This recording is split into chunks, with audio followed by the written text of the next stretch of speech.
Welcome to the Nick Blevins Family Ministry Podcast. Our goal is to help you maximize your church's potential. You'll hear from top leaders in children's, student, and family ministry about the principles and practices they use. Now here's your host, Nick Blevins. What's up, everybody? Welcome to episode 166 of the podcast. In this episode, I get to talk with Dr. Kara Powell about her new book, Growing With, co-authored with Steve Argue. If you're familiar with any of the resources from Fuller Youth Institute, you know it's another great resource from them studying teenagers growing into young adults, and what does that look like for parents as they lead their kids through those life stages, and what does it look like for pastors, ministers, people like you and me to help parents as they parent their kids through those stages, but also in our own ministries in our church. So it's a great conversation. Anytime I get to learn from Kara, it's an awesome conversation, and I just love talking with her. And as you'll see in the interview, one of the things, it's probably my favorite thing about her is I whenever I hear her talk, I get to hear real life stories too about how she's navigating this, because ever since I feel like I've been learning from her the last, 5 to 10 years, her kids are in these stages, right? And she talks about sending her son off to college. So I listened both as a ministry leader and as a parent, just taking notes, just thinking about how am I going to use this as my kids get older. So I think you're going to love the interview. I sure did. You can get all the links and notes and all that at nickblevins.com/episode 166. But let's go ahead now and jump into my conversation with Kara Powell about the new book, Growing With. Well, it's a pleasure to have Kara Powell on the podcast with us today. Welcome, Kara. Thanks. It's great to be here, Nick. So before we jump in, for anyone who might not be familiar, though I'm not sure who that would be, tell us about you, your family, and your work with Fuller. Sure. Well, I'll start with my family. I like starting there. Dave and I have been married for 21 years, just celebrated our 21st anniversary. Congrats. And we have, thank you. We have 3 kids. We have a college freshman. So I have now been through the experience of sending a child to a college in a whole nother state. So I'm still recovering from that in many ways. And then we have, that's our son. And then we have 2 daughters who are in 11th grade and 8th grade. And in the midst of family life, my full-time job is I'm a faculty member at Fuller Seminary. And in that role, though, what I really focus on is I'm the executive director at the Fuller Youth Institute. So I get to work with this amazing team of leaders at the Fuller Youth Institute, or FYI. And our mission is to equip diverse leaders and parents so faithful young people can change our world. So we focus on the tools that families and churches need as they invest in love and serve teenagers and young adults. Yep, and you create great resources and do lots of awesome research and love all that stuff. We're going to talk a little bit about that today, but I have to ask before we jump in. I'm thinking about one of the dads at our church, his twin daughters just went off to college, and he was like, sending off to college way harder than kindergarten. So would you agree? Oh, yeah. No comparison. I didn't think it would be a comparison, but he pointed that out just in case I wanted to know. No, my husband and I were wondering, why didn't we encourage our son to go to the college 2 miles from our house? Like, that really should have been what we put as the number one choice. But no, it is really challenging. I mean, you've invested so much in this young person who you love and like so much. I mean, I just enjoy our teenagers. I love talking with them. And believe me, it's not all sweetness and light around the Powell family. But, I just enjoy them. I have such respect for them. And then to not see them every day is really hard. I mean, praise God for technology, because we can stay in touch by text. Just last night, Nathan and I were both watching the same football game. And so we were staying in touch by text about that. And we're FaceTiming usually every weekend. And so that helps stay in touch. So I'm grateful for technology, but it's a crazy thing how we invest in our kids and then they all of a sudden leave. Yep. The, one of my preschool director, the one that she just dropped her twin daughters off at college. The one college was, it was in the instructions. It was like, parents, you come, you do this, and then get out. Go home. Oh, yeah. It was almost like telling you to make a clean break, like just get out of here. Totally. They told us as parents, like, leave Sunday at 12:30. And then they told us as parents that they were going to do this special initiation later that night where every freshman walks through a particular gate on campus. So it, really symbolizes, I just get chills thinking about it, symbolizes their transition into the school. But the administrators were like, parents, don't hide in the bushes. You're not going to be able to take pictures of your young person. You need to leave the campus. You need to get out of here. They were really rigorous, which they should be. I mean, we need to let go and trust our parenting and trust our kids. So yeah. Well, and that's fitting with what we're going to talk about today, because we're going to talk about your new book, Growing With. And so before we jump in to talk about it, why the title Growing With? Yeah, well, there's a couple reasons for it. Number one is we at the Full Youth Institute, we have dedicated a lot of research into studying the growing up process of young people, and of so many families, parents, especially going through the process of kind of teenage and young adulthood. We fear that as our kids grow up, our families are going to grow apart. That as our kids grow up, our families are going to grow separated. And so we wanted to cast a vision out of research and out of theology for how our families could keep growing together. And then the second reason is, as we at FYI have been turning research into resources, our previous book was looking at amazing churches that in the midst of so many churches aging and shrinking, we studied churches that are beating those trends and are growing young. So we wanted both books, Growing Young, which we wrote a couple years ago, and then Growing With, which just came out in 2019. We really view those books as a great synergy. So it both reflects, I think, a deep fear that we as parents have, as well as a vision for the church and how church and family can work together. Yeah. And one of the adjectives used to describe teenagers and young adults today, especially, and maybe it's always been this way. I always sometimes think that sometimes generations talk about the next generation the same way, but certainly with technology, you hear this idea of being entitled and things like that. And would you say, you do so much research into this, are young people entitled? Are they as entitled as that label seems to imply today? Well, they're definitely not as entitled as the media makes them seem. And I really think young people today have gotten a bad rap. And people keep sending me all these videos that are making fun of millennials. And I don't know what to do about that, because sure, they're kind of humorous, but I think they're actually pretty offensive and in many ways pretty inaccurate, or at least unfair, because young people today, their attitudes and actions are actually very logical given what young people have experienced. I mean, given the world that we, as those of us over 30, are handing down to those under 30, it's no wonder that they make choices that can sometimes seem a little bit, say, selfish. I mean, let's just look at some things when it comes to employment. Current teenagers and emerging adults, they generally aren't as loyal to employers as previous generations. And, that certainly annoys employers. And I'm empathetic with that with employers. But for so many young people, I mean, they're having a hard time finding a job. And then when they find a job, it's not a very well-paying job. And so they're not able to make the bills. So how many young people do we all know who are cobbling together multiple gigs in order to pay rent? And so no wonder they might have to jettison one job because something better comes along. And I mean, they're not rolling in money. They're just trying to pay their bills. That's part of why young people are doing so many side hustles, is because of the financial pressures that our young experience.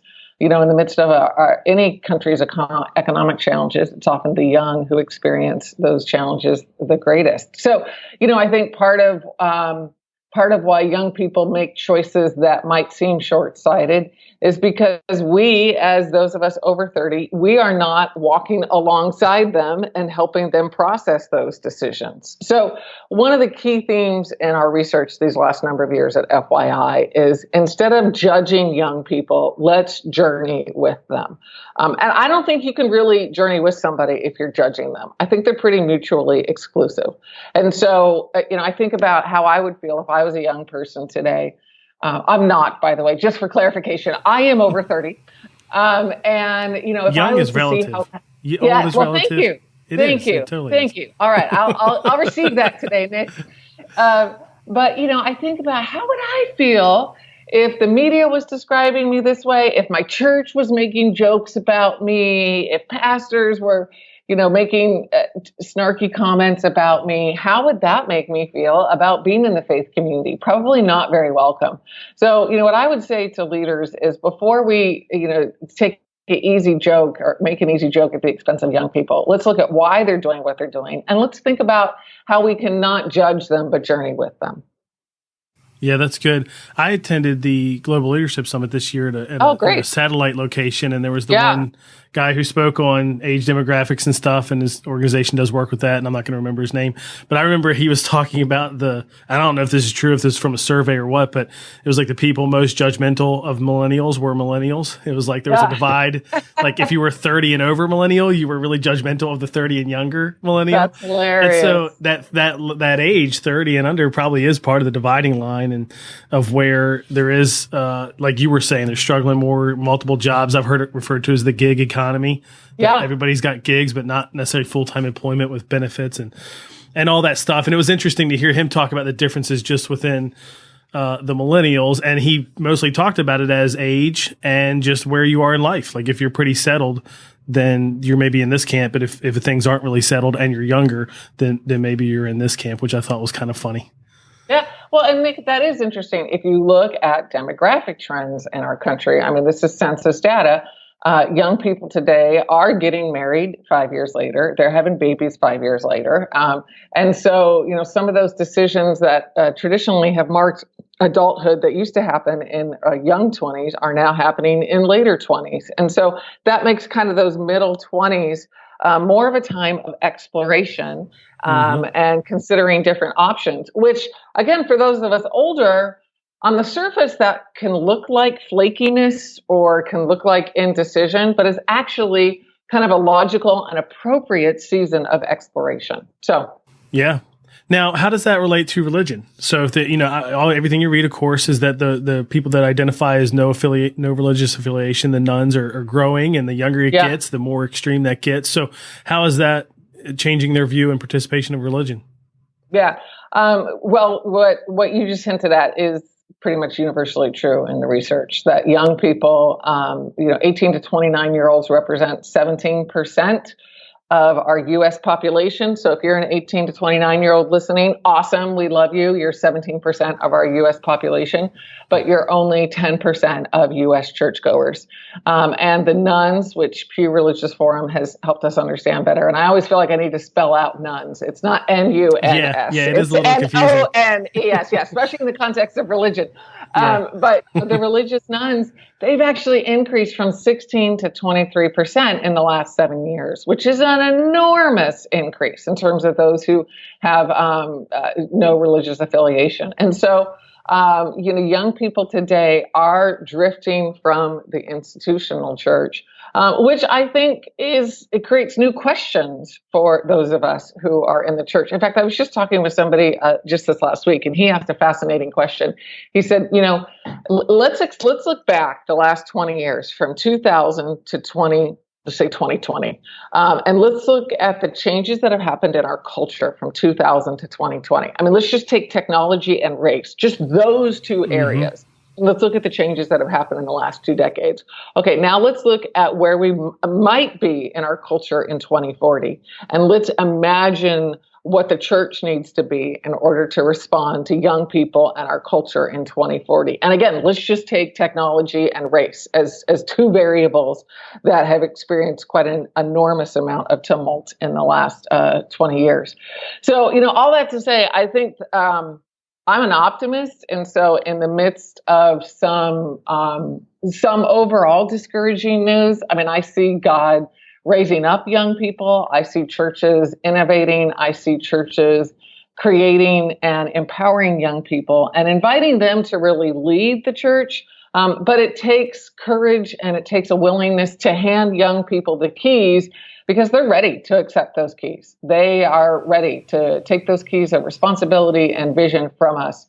And we need to wisely and prayerfully and in a developmentally appropriate way train them, and hand those keys over to them. So I guess, in a nutshell, while overall, participation in religious institutions it has declined for, especially for 20-somethings, I'm encouraged by the number of churches and leaders like those listening to this podcast, Nick, who are saying, it is not too late. I have not given up hope. The church is the hope and the future for our country and for young people. And so let's dream and let's experiment and let's pray and let's go.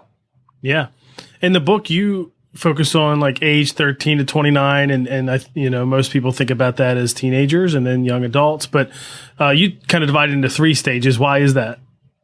Yeah, well, Steve Argue is my good friend and colleague and co-author of Growing With. And as he and I looked over the research on young people ages 13 to 29, and especially, again, young people today, we realize, you can't just separate them into these 2 really big buckets of teenagers and young adults. It needs more nuance than that. And so we came up with 3 buckets or 3 age categories. The first is age 13 to 18, and we call that young person a learner. Young person at this stage is experiencing rapid physical, emotional, relational, intellectual, and spiritual growth. And as a result, they're pursuing new interests, friendship, questions. I mean, it's just a time of incredible growth and newness.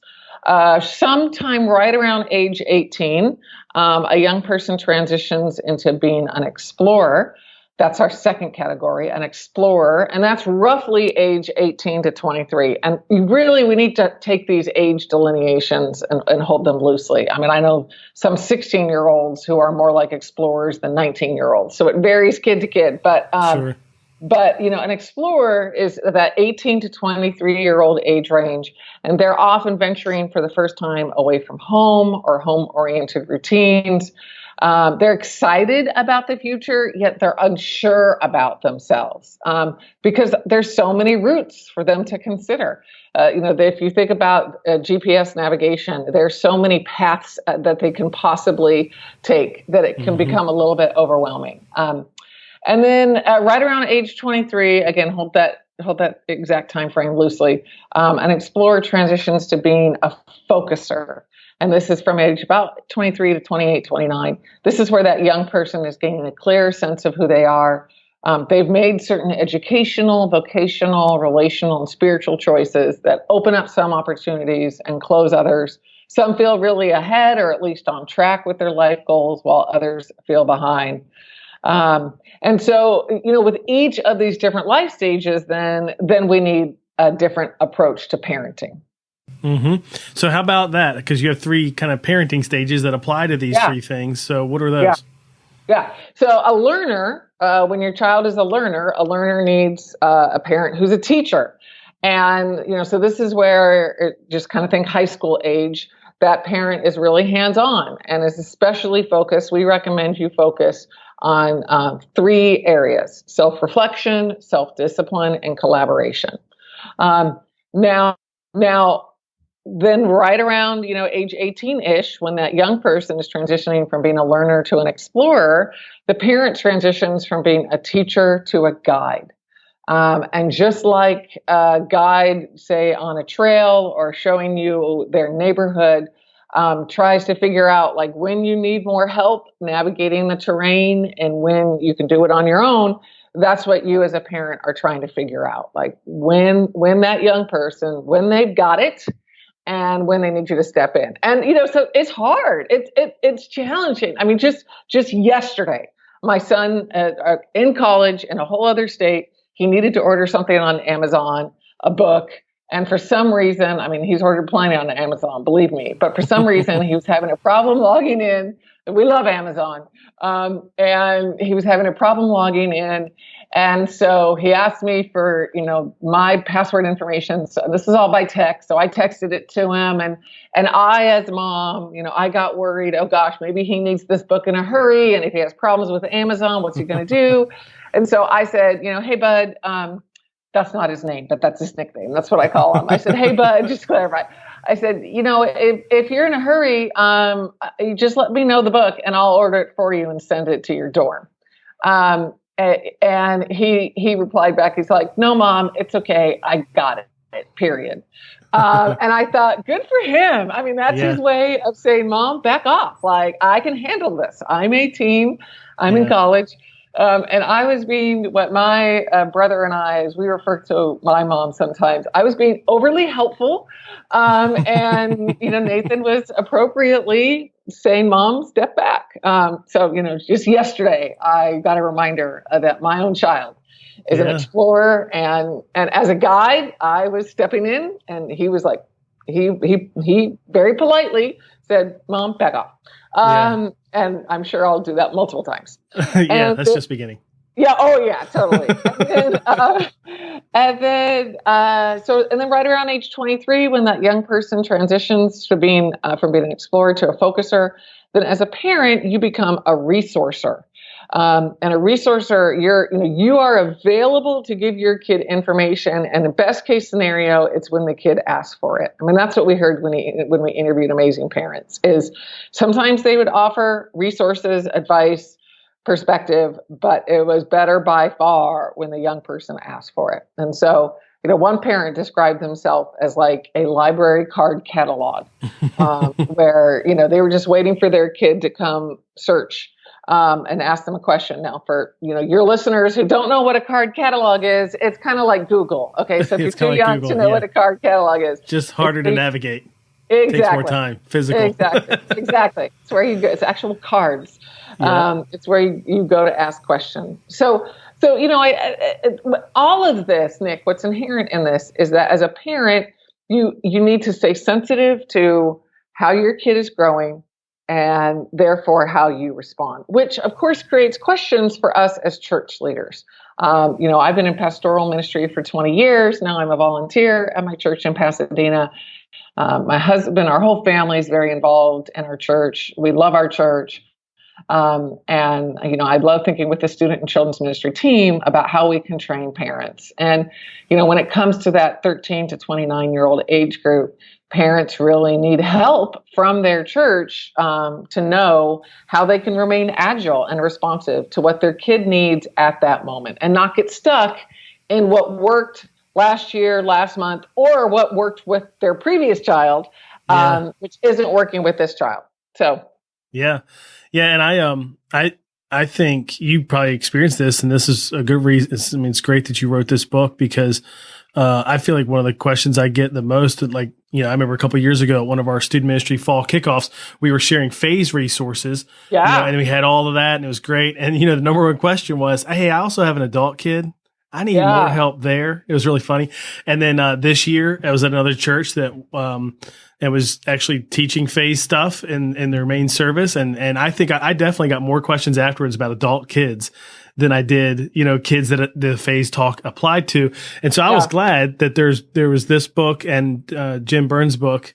Is it Raising Adult Children? I love the subtitle of that, by the way. What is it? Like, keep the welcome out and your mouth shut or something like that. Something like that. Yeah. And there's a great picture of a welcome mat on the cover of Jim's book. Yeah. And because I feel like up until now, there probably is something, but I haven't known of it. They haven't known of it. When they've talked about it or wanted to wrestle with this, they haven't known where to turn. And this is great. And some of our listeners, of course, are in this with you. Like maybe they just sent a kid off to college or, somewhere in that phase. But all of our listeners are serving families in churches somehow. So how can these three stages of, the kids that are learners, explorers, and focusers, or the parents being teachers, guides, and resourcers, how can this turn into ministry strategies? Like, how can we help use this in our church? Yeah. I'm glad you mentioned phase resources, and I'm such a fan of Orange. And I talked about this with Reggie Joyner and Kristen Ivy. And I think, as a former youth pastor who's done so many parent training events, and usually, when I did a parent training event, only 20% of parents would come. And they were arguably the 20% of the parents who needed the training the least, right? Sure. I mean, they're the parents who they could have stood up and done the training. I mean, they by and large already had, positive, thriving relationships with their kids, were dialed into the youth ministry, et cetera. And what we are seeing, and this is a great blend of both phase and growing with, what we are seeing as we track with churches at FYI is that a lot of them are wisely being more focused in their parent training, and they're taking advantage of those times when parents are most anxious and most open for help. And those tend to be times of transition when their kid is entering a new school phase, when their kid is entering kindergarten, entering middle school, entering high school, entering college. I mean, Nick, look at the time that you and I spent at the start of this podcast talking about, me as a parent entering college. And it has by far raised the biggest questions for me as a parent in the last 4 years. Since our oldest entered high school, that was the last big time that I had a bunch of questions as a parent. I have an undergraduate degree in child and youth development. I've studied the transition from high school to college, really arguably for the last 10 years. And I'll tell you, it still rocked me as a parent. I had a headache for a week before Nathan went to school. It's really challenging. I needed help. And what I love it when churches step in, just as that family is entering kindergarten, entering middle school, entering high school, entering college, and saying, hey, we got you. We've got resources for you. We are here for you, and we can connect you with other parents. And so, I'd encourage church listeners who are part of this podcast community to experiment with that. Maybe, sure, keep doing your come one, come all parent training, but maybe, just maybe, try doing a special group for parents of kindergartners. Try doing a special evening or special gathering for parents going into high school. And then, then that might turn into a 3 or 4 week book study where these parents want to keep talking. And so, I think that we can be more strategic and targeted if we think about these phases when parents are the most nervous and thus most open to help from us in the church. Yeah, that's interesting because I've always said that, and I feel like this is also happening in our 6th grade now, but for the longest time, the first kind of age group transition thing we did well, we started it probably 10, 12 years ago, was into kindergarten. And I always said that was my favorite, partner with parents moment because they were the most interested. They were the most dialed in. It wasn't 200 parents. It was, 15, 20, 25 parents. Totally. And there was, it's just great community there. They leaned in. And now I think our 6th grade, which has been around for a long time, but this year we actually did a little bit different where we have our kickoff has something specific for them, but we even did something before that with lunch for parents. And it was just amazing how many came in the community there. So I could see why you're saying that too, because we found that smaller community that's more focused has been better. In their participation. Yeah. I mean, in a couple hours, I'm having coffee with a friend from church who has also just sent her son to college. And so, we're going to, I'm sure, tear up and laugh and commiserate with each other. And that kind of relationship comes because we're going through this shared experience. And so, the church can be a place to facilitate those kind of connections. So both training as well as parent community, I think these transition seasons where parents are nervous, can really be a catalyst for those growth opportunities. In the book, you kind of created 3 verbs, because you're in the education field, you can make up your own words. That makes sense. Totally. And to go with each of these categories and what that means for churches. So walk us through those. Yeah, absolutely. So what Steve Argue and I wanted to do is we wanted to help families navigate their relationship with each other, as well as young people's evolving faith journeys, as well as young people's relationship with the world. And so there are 3 verbs, one of which we made up, one of which somebody else coined, but we kind of expanded, and one of which is pretty common. And we just rode that wave. So I'll start with the verb that we made up, and that is withing, W-I-T-H-I-N-G. And by withing, we mean a family's growth in supporting each other as children grow more independent. And so, in our chapters in Growing With on withing, we urge parents to be the wall that their kids can return to when their kid is ready to. And, I would say this has been one of the most helpful phrases for me as a parent. And it comes from the writing of Lisa D'Amour, Damour. And she's talking about teenage girls specifically, but it relates to boys completely too. And in the book, I tell a story of one of my daughters who really hurt my feelings on a family vacation and was choosing to be with other extended family members instead of me. And here I was doing the math on how much time we had together on this family vacation, how much money we had spent on this family vacation. And it was not the, crate and barrel, sweetness and light moment that I was thinking it was going to be. And everything in me wanted to withdraw from my daughter and to kind of punish her. Like my sin and immaturity totally came out. Like, oh yeah, fine. Well, I'm going to spend more time with your cousins then. Like it's just ridiculous. Oh yeah, well then I'm going to take your cell phone. If you can't be nice to me, you don't get to be nice to anybody. Like these were all the thoughts that were in my sinner mom's head. But then praise God, that phrase, which has been an anchor for me from Damour's writing, be a wall that she can return to. And so, I grew up swimming. And so when I think of a wall, I think of a wall of a swimming pool. And my daughter, my son, they kick away from me. And that's normal developmental individuation process. Like they have to push away from me. But sometimes, man, that leaves me feeling dented and bruised and cracked. And I want to withdraw. I want to retaliate. And the question is, can I be the adult of unconditional love? And can I be the wall? And eventually in this family vacation, a day or two later, my daughter did return emotionally, and we ended up having a great time. But really, withing is how do you have that kind of stable, unconditional love for your kid in the midst of the normal ups and downs of adolescent and young adult parenting. So that's withing. Then the second verb is about a young person's journey with God. And the verb here is faithing, faithing. And this is actually a verb first coined by Sharon Delos Parks. But we describe faithing as owning and embodying our journeys with God as we encounter new experiences and information. So part of what we explore in our Growing With book related to faithing is how do we help our young people explore doubt rather than avoid it? That's been one of the big themes in our research is that doubt isn't toxic to faith. Silence is. And so how could families and churches be a safe place for young people to openly discuss their big questions?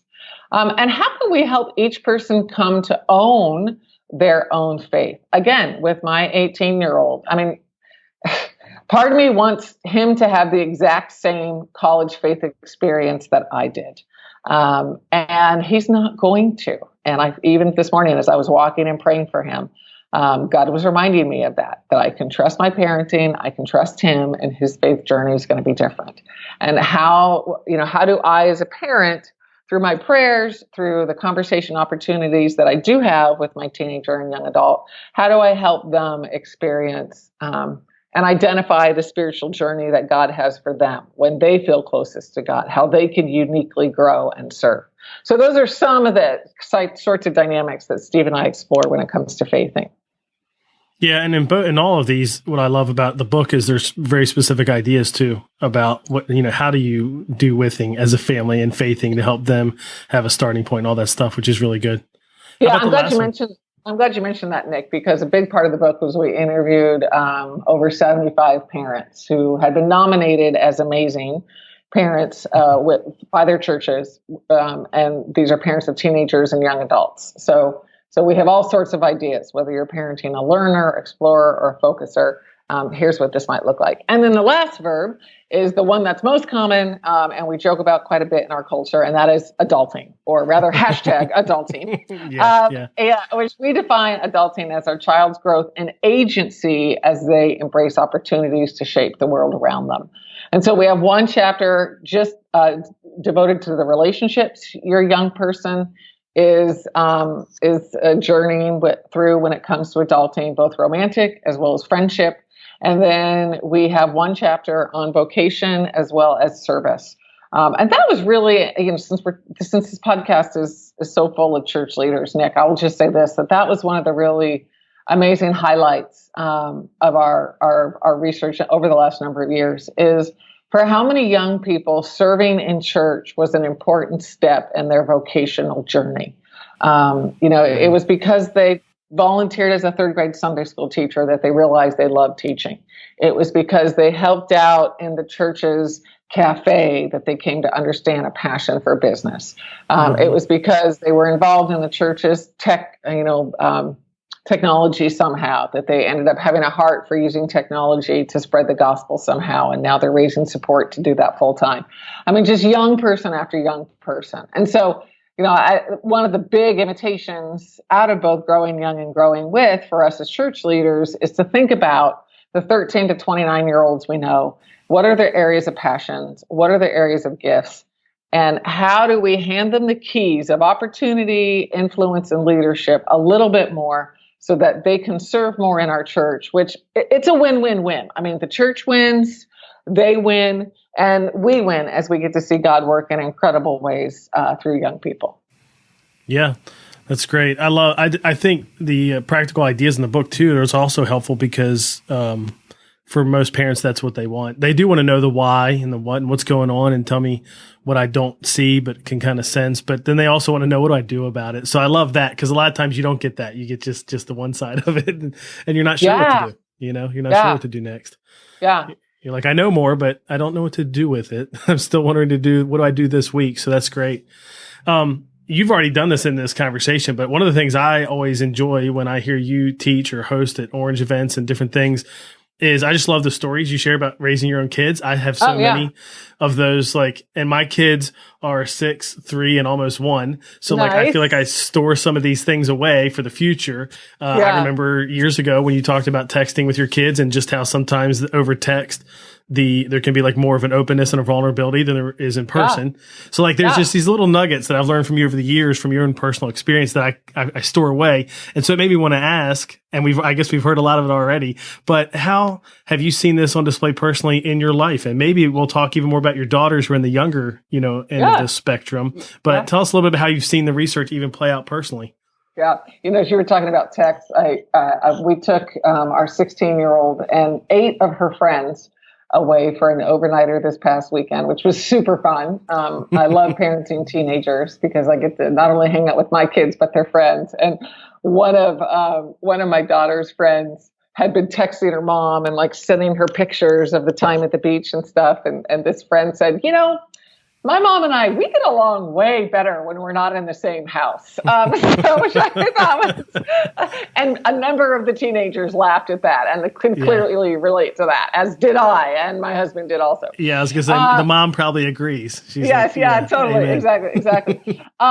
You know what? I think one of the things out of our research that Dave and I have tried to do as parents, and this relates to both faithing and adulting, is to really be sensitive, and I hinted this at the end, to our kids' unique way of connecting with God.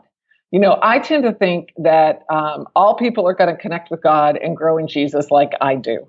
And, I grow in Jesus in powerful ways through prayer and reading the Bible, kind of basic quiet time habits. And so this morning I took a walk around my neighborhood and I have a printed list of prayer requests. And I do this 20-minute loop and I pray for my kids and I pray for ministry and I pray for myself and my husband, et cetera. And that's how I grow with God. But that's not how my kids are growing in God these days. And so one of my favorite things to ask my kids is, when do you feel closest to God? And then, as a parent, and this is true for both parents and leaders, when you ask a young person that question, then to try to figure out how you can give that young person more time experiencing that. So, for our son, when do you feel closest to God? It's worship. And so he has had that answer since 4th grade. And so we have made worship and his guitar lessons a priority. And I'm not a musician at all. I mean, the only instrument I play is a CD player. I mean, I don't. Dave and I don't play any instruments, But, Nathan's had guitar lessons since fourth grade, always with one of our church's worship leaders who then invites him to play worship. And when quite honestly, a lot of 16 and 17-year-olds were drifting from the church, worship kept Nathan involved. And, I think helped him keep growing. One of our daughters, when you ask her that question, when do you feel closest to God? For her, it's with her friends. She's a huge extrovert. And so, we really make a priority of having our home be a place where her friends from church, as well as, other friends who we think are especially positive influences on her, where, they can be at our home as much as possible. Another one of our daughters is more of an introvert. And so for her, when I would ask her, especially in elementary school, when do you feel closest to God? And she would say, when I'm out in our backyard by myself. And so we made sure that she got that time.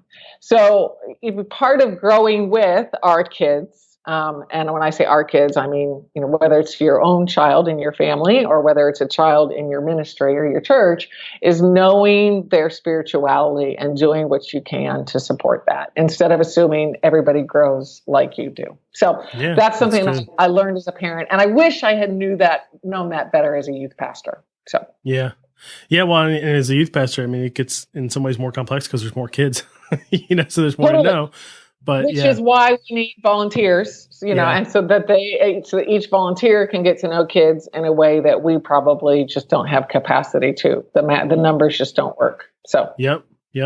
Well, last question. Many of our listeners, like we talked about, are parents or grandparents and of teenagers and young adults. And so, what's one last piece of advice you'd give them for their own families, in addition to maybe what you just said there about finding how they connect with God? Is there anything else that you'd add? I think, Nick, what I feel led to share is a message of hope, that in the midst of studying families, it's so encouraging to see how God restores relationships, how families that were fractured come back together, how bitterness becomes repentance, which becomes forgiveness. And one of my favorite quotes from a parent we interviewed, not in this round of parent interviews, but years ago, he and his wife had this mantra: as long as we have relationship, we have influence. As long as we have relationship, we have influence. And that's actually one of my favorite parent quotes from any interview we've ever done. And so, parent, step parent, my parents are divorced and remarried, so I certainly understand the step parent dynamic, at least as a stepchild. Grandparent, foster parent, whatever parental role that you play, as long as we have relationship, we have influence. And so, I just want to encourage you that first off, the data tends to show as kids get older, especially post high school, family relationships tend to get better. So if you're in a rocky season, know that the odds are in your favor that it'll get better. And then, think about what you can do to keep maintaining the relationship, because as long as you have relationship, you have influence. That's good. That's a really good line. Well, this is really helpful. Thanks for all the work that you do with Fuller and Growing Young. And, we had Brad on to talk about that in this book, Growing With. It's just really, really helpful tools for church leaders. How can people connect with you and with Fuller if they want to learn more? Yeah, I think probably where I'd love to point them is to growingwithbook.com. Because that's the best way to get a free chapter of our Growing With book, which church leaders can pass on to parents. And then we just released a new small group guide. So for church leaders who want to help parents connect with each other, whether it's like I'm doing later today over coffee with one parent, or whether it's in a more structured small group or book study, we've created a very affordable guide you can bulk order for the parent in your church. So go to growingwithbook.com. You can get samples of both the book and the small group guide for free. Also, we have a Growing With quiz, a free quiz that you can pass on to parents so that the parents in your church can figure out, is their kid a learner, explorer, or focuser, and what does that mean for their parenting? So we wanted to get parents immediately into resources and tools, and all that's available at growingwithbook.com. Awesome. Well, Kara, thanks for coming on the podcast, for sharing with us, and for obviously the research you do. I can't wait to see what's next. You just continue to crank out helpful resources for parents and church leaders. I love it. So thanks for coming on. Thanks, Nick. It's been a pleasure. Thanks for what you do also. Again, I just love getting the opportunity to talk with Kara Powell, to learn from her. Love how her personal life and stories and how she wrestles with all this comes through when she's teaching and her writing and all that stuff. As I talked with her and I was making notes and all those things, I think the action items that stood out to me are pretty simple, right? Read the book, Growing With, if you haven't done that yet. Get the resources from growingwithbook.com, and we'll link to more of that and some of those kind of resources in the show notes at nickblevins.com/episode 166. And then the last action step I think of is just get this to parents. How can you get these resources, this book, these ideas in front of parents, maybe because you're going to share with them about the book and encourage them to buy it, or launch some book clubs or do some trainings, point to them to these resources over and over again, whatever you can do to help parents get this amazing resource for parents that are in this stage, with their kids, one of these 3 stages like she talks about, or maybe it's coming up, it's around the corner and you want to prepare them ahead of time. I think that would be great as well. But I hope you enjoyed that interview as much as I did, and I hope it helps you. And if you're a parent in that stage, I hope it was helpful for you. If you're leading in ministry and you just want to help parents who are in that stage, if you want to use some of that information in your ministry as well, because a lot of those principles apply in ministry as well. Hope it was helpful to you. Thanks for listening, for taking the time. As always, thank you for subscribing to the podcast so you never miss an episode, sharing it on social media. I certainly do appreciate that. And we always love the reviews on Apple Podcasts or wherever you listen to this. So thanks again for listening. Hope you have a great week, and I'll catch you next time on the Family Ministry Podcast. Thanks for listening to the Nick Blevins Family Ministry Podcast. We hope this helps you maximize your church's potential. We would love to hear stories of how you apply what you've learned. You can do that by leaving a comment on iTunes or in the show notes at nickblevins.com.